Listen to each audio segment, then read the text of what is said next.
एक और मैंने खबर आपसे बतानी थी। बहुत सारे लोग मुझे हमेशा ये कहते हैं कि भाई इस्लाम से तो जानों को खतरा है, हमारे धर्म से तो किसी को कुछ नहीं होता, धर्म में तो ये नहीं लिखा सती या कास्ट सिस्टम, हमारे धर्म में तो नहीं लिखा। ओके, लेकिन मेरा सबसे बड़ा आर्गुमेंट ये है कि जब आप इरेशनल चीजों को मानते हैं, जैसे कि आपके संजय दीक्षित जी बता रहे थे कि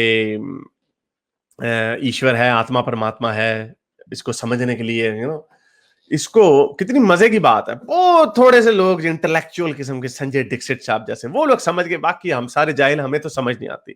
मजे की बात यह है कि प्रोफेसरों को भी समझ नहीं आती अपने धर्म की। अब पाकिस्तान में, सॉरी, मुसलमानों में बड़े बड़े पीएचडीज हैं जो उड़न घोड़ों पे यकीन रखते हैं, अल्लाह मियाँ की डिविनिटी पे, तैरते तख्तों पे, उस पे मट्टी से आदम हवा बनने पे यकीन रखते। पीएचडीज, बड़े बड़े साइंसदान, यानी बाय वर्ल्डली स्टैंडर्ड्स बहुत बड़े बड़े एजुकेटेड लोग, वो यकीन, तो उसी तरह आपके भी लोग यकीन रखते हैं। प्रोफेसर्स, ये मैं हवाई फायर नहीं मार रहा, ये देखें, ये एक प्रोफेसर है, ये औरत, उसने अपनी दो बेटियों को कत्ल कर दिया और कहा कि मैं लॉर्ड शिवा हूं और ये मैंने कोरोना वायरस बनाया। और इस औरत ने कहा कि कोरोना जो है चाइना से नहीं आया, ये शिवा से आया है और मैं शिवा हूं और कोरोना मार्च तक खत्म हो जाएगा। ये V Padma ji, principal of Masterminds IIT talent school in Madanapalle, town of Chittoor district in Andhra Pradesh. Andhra Pradesh के एक स्कूल की, हाई स्कूल की प्रिंसिपल, उन्होंने ये हरकत की और अकेली नहीं थी, उनके हस्बैंड भी बीच में इन्वॉल्व थे। Doctor Purushottam Naidu, associate professor of chemistry. अब वो किस किस्म की हरकतों में लगे हुए हैं, वुडू रिचुअल्स। अब इनके जहन में कहां से आया लॉर्ड शिवा वगैरह? ठीक है, आपकी वेद नहीं कहती कि ये काम करो कि अपनी बच्चियों को मारो। उन्होंने ईवल को खत्म करने के लिए अपनी दो बेटियों की बलि चढ़ा दी। इसीलिए हम कहते हैं कि किसी भी जब आप एक इरेशनल चीज के ऊपर यकीन रखेंगे कि भाई ईश्वर है, आत्मा परमात्मा है, तो फिर आप ईवल पे भी यकीन कर सकते हैं। फिर आप ईवल पे यकीन करते हैं तो आपने ईवल को खत्म करने के वूडूज के ऊपर भी आप बिलीव कर सकते हैं।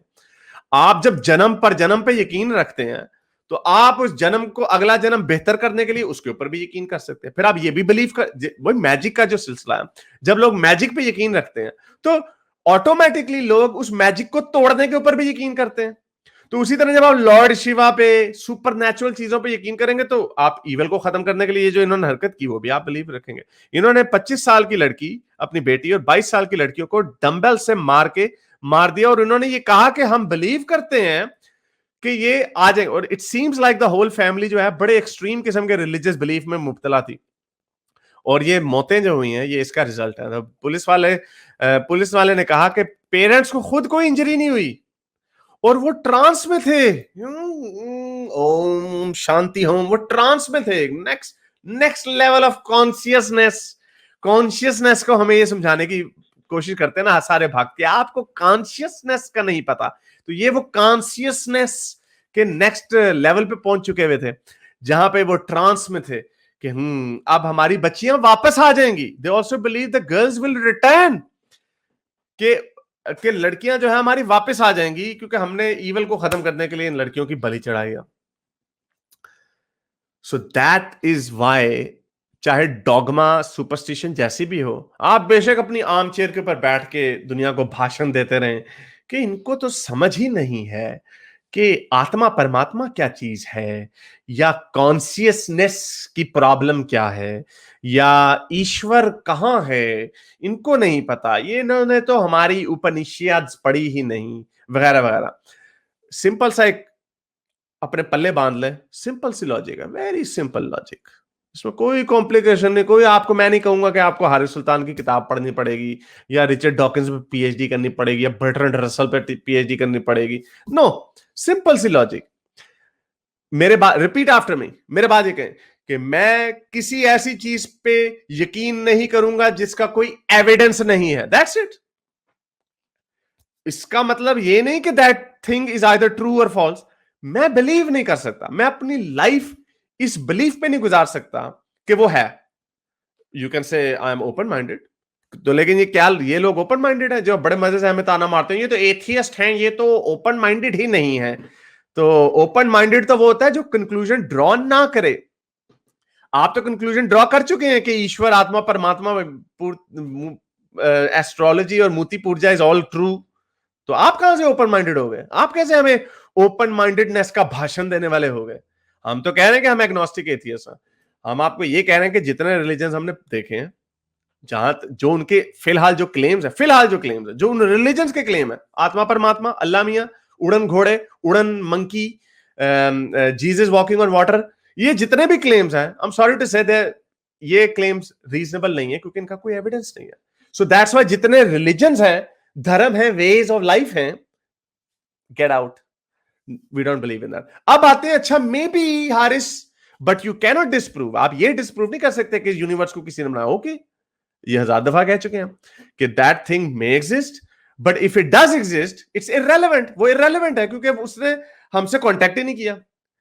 जितने वर्ल्ड के रिलीजन है जो क्लेम करते हैं कि उस गॉड ने हमसे कांटेक्ट किया या अपने किसी अवतार में वो आया, कोई एविडेंस नहीं है, तो हम उनको तो नहीं मानते। Maybe there is some god, लेकिन उसने हमसे कांटेक्ट नहीं किया, ही इज इररेलेवेंट।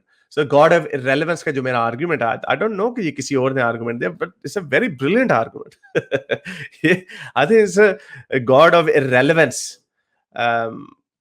पता नहीं, Yeah, I think I have to write an essay on that, ताकि मैं इसको immortal कर दूं इस आर्गुमेंट को कि मैंने याद किया। अब मैं I'm sure अगर और लोगों ने कहा होगा, but I came to this argument by myself. So you know, ये होगा जब आप किसी भी अंधविश्वास करेंगे किसी भी बात पे। वलीद कह रहे पैरेलल यूनिवर्स का कोई, एब्सोल्युटली पैरेलल यूनिवर्स का कोई एविडेंस है, तो कौन कह रहा है कि हम उस पर यकीन करते हैं? क्या आप अपनी जिंदगी, क्या आपको लगता है दुनिया का कोई एथियस्ट ऐसे अपनी जिंदगी गुजारता है कि parallel universe is a fact? कोई भी ऐसी जिंदगी नहीं गुजारता। ये तो एक साइंटिफिक डिस्कशन है जो साइंटिस्ट डिस्कस कर रहे हैं, करते रहेंगे। जब वो कंक्लूसिव एविडेंस दे देंगे तब हम मान लेंगे, बट राइट नाउ ये एक आर्मचेयर डिस्कशन है। We enjoy that. NM, you told about your religion Haris, Hindus know what they are. अच्छा, क्या ये इस हिंदू को पता था कि वो क्या है? ये जिसने अपनी बेटियों को मार दिया, वो भी हिंदू, लॉर्ड शिवा के चक्कर में उसने अपनी 2 बच्चियों को मार दिया। क्या उसको पता था कि क्या है हिंदुइज्म? ब्रो, आप लोगों को भी नहीं पता कि आपके कोई क्या है, हिंदू मूर्ति पूजा हो रही है, एस्ट्रोलॉजी के ऊपर अच्छे वो वक्त निकाले जा रहे हैं। You don't know anything. You all of you have your own, वही मुसलमानों की तरह जैसे मुसलमानों में सेक्स बने हुए हैं। यू गाइस आर इन अ खड्डा, आप लोग एक खड्डे में फंसे हुए हैं, you can not come out of that. कितनी मजे की बात है, हर बंदा अपने जिस मजहब में पैदा हुआ है, जिस धर्म में, वे ऑफ लाइफ में पैदा हुआ है, उससे बाहर नहीं निकल पाता। वही सही है, वही सही है। Very good bro, I am 15-year-old atheist from Karachi. Very good, and I want to thank to you. And मुझे यकीन नहीं होता कि ये लोग इन चीजों में कैसे यकीन करते हैं। एब्सोल्युटली, आप अकेले नहीं हो। आप 15 साल के तो हो, लेकिन आप अकेले नहीं हो ये सोचने में। यही वो एज है जब बंदा रियल वर्ल्ड में जा रहा होता है तो देखता है, यार रियल वर्ल्ड में तो मुझे जूतियां चटखानी पड़ती है नौकरी ढूंढने के लिए, मुझे खाना तलाश करने के लिए काम करना पड़ता है, स्कूल में अच्छे नंबर लेने के लिए मुझे मेहनत करनी पड़ती है। ये उड़न घोड़े क्या चीज है? अल्लाह मियां से दुआ करो, दुआ कर भी लूं तो फिर भी मैं इम्तिहान में फेल हो गया, तो ये क्या बात है? नहीं, दुआ करो लेकिन मेहनत भी करो। मेहनत करनी है तो दुआ की क्या जरूरत है? तो ये वो सर्कुलर आर्गुमेंट, अनफॉल्सिफाइबल, ये भी रट लो, अनफॉल्सिफाइबल क्लेम्स जो है ये फंसे रहेंगे इन चक्करों में। मेरे इस नेक काम को जारी रखने के लिए मुझे पेपैल या पेट्रियन पे जरूर सपोर्ट कीजिए, ताकि मैं अपना पैगाम ज्यादा से ज्यादा लोगों तक पहुंचा सकूं।